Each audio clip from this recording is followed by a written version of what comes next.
In the early summer of 1914, Europe stood on the edge of something it did not yet fully understand. Empires were powerful, alliances were tense, and beneath the surface, anger and ambition quietly waited. At the center of it all was a man named Franz Ferdinand, the Archduke of Austria-Este, and heir to the throne of the Austro-Hungarian Empire. Franz Ferdinand was not a beloved figure by all. He was often seen as distant, stubborn, and even controversial within his own empire. Yet he held immense power, and his future rule promised change. He believed in reforming the empire, possibly giving more rights to the Slavic people, an idea that threatened some and inspired others. But outside Austria-Hungary, especially in the Balkans, his presence symbolized something else entirely: control. The Balkans were known as the powder keg of Europe, a region filled with deep-rooted nationalism and conflict. Among those who felt oppressed were Serbian nationalists who dreamed of uniting all Slavic people into one nation. To them, Austria-Hungary was an obstacle, and Franz Ferdinand, as its future leader, became a target. June 28, 1914. The city of Sarajevo in Bosnia was alive with activity.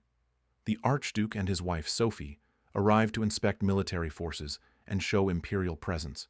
It was meant to be a routine visit, even a symbol of stability, but hidden in the streets were young men with a very different plan. They were part of a secret nationalist group known as the Black Hand. Armed and determined, they spread out along the motorcade route, each waiting for their moment.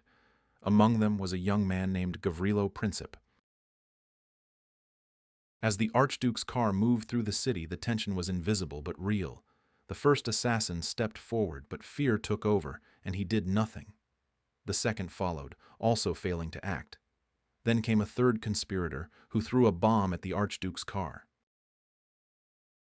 The bomb bounced off the folded roof and exploded behind them, injuring several people in the following vehicle. Chaos erupted. Smoke filled the street. The plan had failed, or so it seemed. Franz Ferdinand, shaken but unharmed, insisted on continuing the visit. He even decided to visit those injured in the hospital. It was a choice that would unknowingly seal his fate. Meanwhile, Gavrilo Princip believed the mission was over. Defeated, he walked the streets, eventually stopping at a small cafe. It was a moment of frustration, perhaps even despair. The opportunity had passed, or so he thought. But fate had one final twist.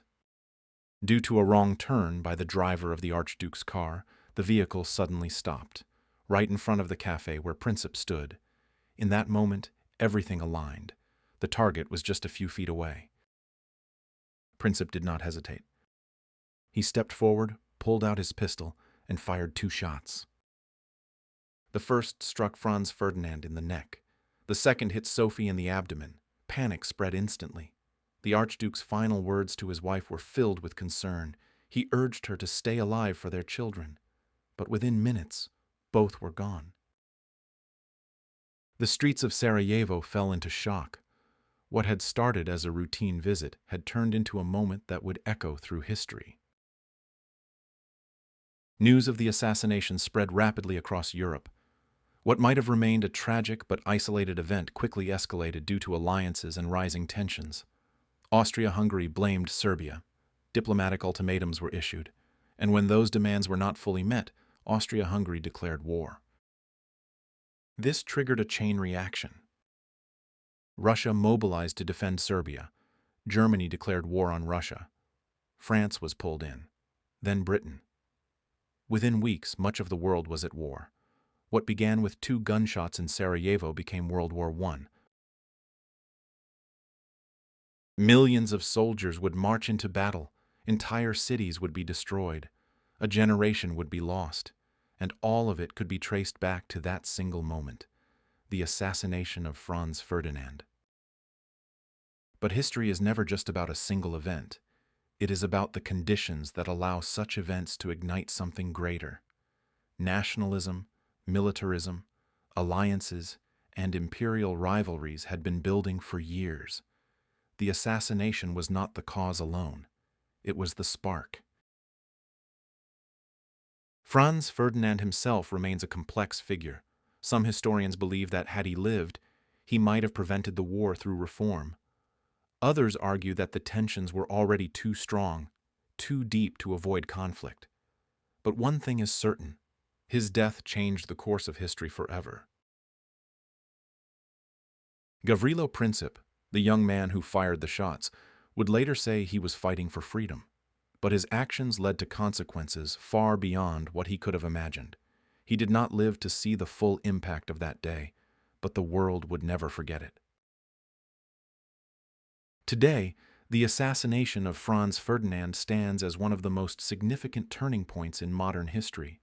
It is a reminder of how fragile peace can be, and how a single moment, driven by ideology and chance, can alter the fate of millions. From the streets of Sarajevo to the battlefields of Europe, the echoes of those gunshots still remind us of the cost of conflict and the importance of understanding history before it repeats itself.